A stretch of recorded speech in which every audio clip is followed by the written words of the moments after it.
Hello guys, Ivana কিচেনে আপনাদের সকলকে স্বাগত জানাই। আশা করি আপনারা খুব ভালো আছেন।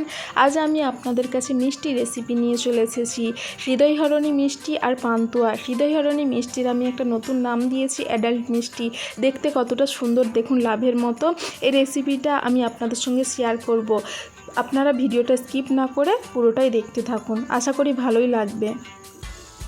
মিষ্টিটা বানানোর জন্য আমি নিচ্ছি দুধ, এলাচ, ময়দা, সাদা তেল আর চিনি। এবার আমি একটা কড়া গরম করে নিয়েছি, তাতে 1.5 কাপ দুধ দিয়ে দিলাম। দুধটা একটু গরম হওয়ার পর আমি 1 চা চামচ সাদা তেল অ্যাড করে দিয়েছি আর 1 চা চামচ ঘি অ্যাড করে দিয়েছি।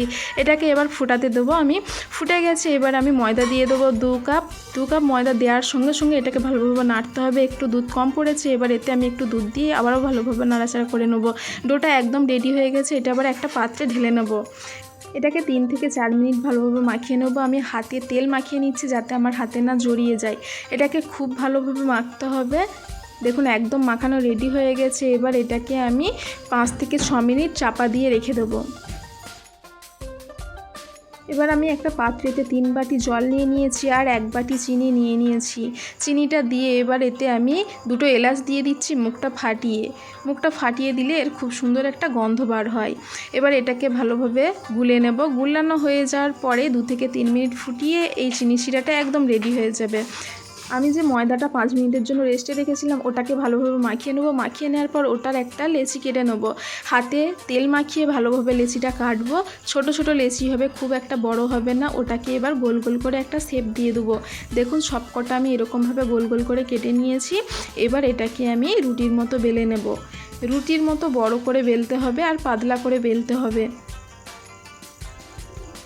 দেখুন এইরকম সাইজের হয়েছে আর এরকম পাতলা হয়েছে। এবার এতে আমি তেল মাখিয়ে নেব। মাখিয়ে নিয়ে এটা ভাঁজ করে নেব। কেমনভাবে ভাঁজ করছি আপনারা ভালোভাবে দেখুন। লাচ্ছা পরোটা যেমনভাবে ভাঁজ করে ঠিক তেমনভাবে। এবার এই দুটো মুখকে আমি জুড়ে দেব। জুড়ে দেওয়ার পর একটা চামচ নিয়েছি, এর লাভের শেপটা করে নেব। ভালোভাবে দেখুন কেমনভাবে করছি, কতটা সুন্দর হয়েছে। আমি আরেকটা করে দেখাচ্ছি। বাচ্চাবেলায় যে আমরা হাতে কাগজের পাখা বানাতাম সেই রকম স্টাইলভাবেই এটা করতে হবে। এবার মুখটাতে একটু তেল দিয়ে জুড়ে নেব। জুড়ে নেওয়ার পরে চামচ দিয়ে একটা শেপ বানিয়ে নেব। এটা কতটা সুন্দর হয়েছে দেখুন, কত সুন্দর পাটকে পাট হয়েছে। এবার আমি এই ডোটাকে নিয়ে ছোট ছোটোভাবে লেচি কেটে নেব। এটা আমি পান্তুয়া করার জন্য করছি। খুব সুন্দরভাবে গোল করতে হবে। দেখুন সবকটা রেডি হয়ে গেছে। এবার আমি একটা কড়াইতে তেল গরম করে নিয়েছি। গরম হয়ে যেতে আমি গ্যাসের আঁচটাকে কমিয়ে দিয়েছিলাম যাতে এগুলো না চুঁয়ে যায়, ভেতর থেকেও ভালোভাবে যাতে হয়।